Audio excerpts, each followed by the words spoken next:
Hello అండి, అందరికీ నమస్కారం. వెల్కమ్ బ్యాక్ టు నా కిచెన్. ఈరోజు వచ్చేసి ఎంతో హెల్దీ అయిన రాగి ముద్ద ఎలా చేసేసుకోవాలో చూసేద్దాం.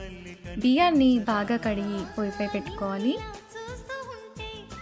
అన్నం కొంచెం ఉడికిన తర్వాత అందులో కొంచెము ఉప్పు యాడ్ చేసి బాగా కలుపుతూ ఉండాలి.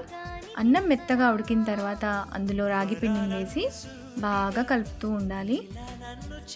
కలిపే ముందు కొంచెం నెయ్యిని కూడా యాడ్ చేసుకోవాలి. నెయ్యి యాడ్ చేసి బాగా కలపాలి. మెత్తగా అయిన తర్వాత ఒక గిన్నెలో కొంచెం నెయ్యి యాడ్ చేసి ఆ రాగి అన్నాన్ని ఇందులో వేసి రౌండ్గా తిప్పుతూ ఉండాలి. తిప్పితే ఉండలాగా అయిపోతుందండి. అంతే అండి, రాగి ముద్ద రెడీ.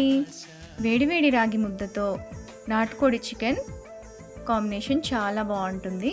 ఈ నెక్స్ట్ వీడియో నాటుకోడి చికెన్ ఎలా చేయాలో చూసేద్దాం. బాయ్.